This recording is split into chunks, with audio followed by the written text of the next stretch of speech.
Бюджет жана финансы боюнча комитеттин жыйынында бүгүн өлкө бюджетинин аткарылышы боюнча маселе каралмак. Быйылкы 10 ай ичинде эле бюджеттин чыгаша бөлүгү 11,5 миллиард сомго жогорулаган. Депутаттар бул көрүнүштү өкмөт мүчөлөрүнүн шалаакылыгы катары сыпатташты. Бирок бул суроого министрден жооп алууга мүмкүн болгон жок.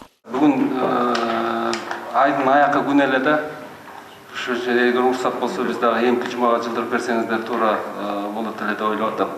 Азыр айдын аягы бүгүн мен дагы бул казначей дагы жумушта болуп турса жакшыраак болот эле, көп маселелер бар эле муну чечкенге.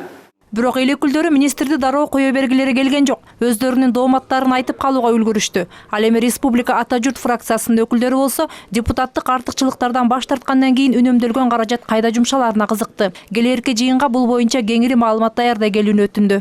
Көпчүлүк партиялар артыкчылыктардан баш тартылбады.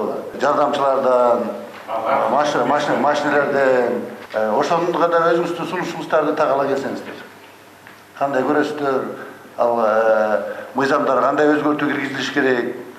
Ар бир фракциялар боюнча же партиялар боюнча ошо депутаттар кошумча каражаттардан отказ берген фракциялардын акчалары кайсы жерге топтолуш керек, кандай кетиш керек?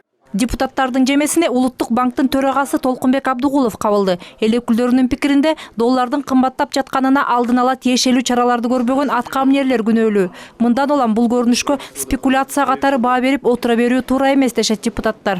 Сиз бир эле терминди билет окшойсуз.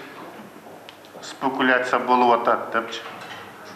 Бул доллардын Кыргызстан боюнча өсүшүнө спекуляция эч ким кыла албайт. Сиз ушунда отуруп, мен оюмча отставкада кетесиз го. Башка механизмдери бар. И ошонун диагноздорун так коюш керек. Мына биринчи бизде мен оюмча доллардын сырттан келген доллардын азайганынан бул өсүп атат. Экинчиси чыгымды көбөйтпөш керек. Кредиттер боюнча аябай мына көп ажиотаждар чыгып атат, кредиттерин алып жаба албай жатышат. Ана мына курулуш компаниялары эмне үчүн булар ушулар боюнча түшүрүү максатында ушу договор келишимдерин карап көрүү же бааларын түшүрүү ушулар боюнча да бир маалымат берсеңиз.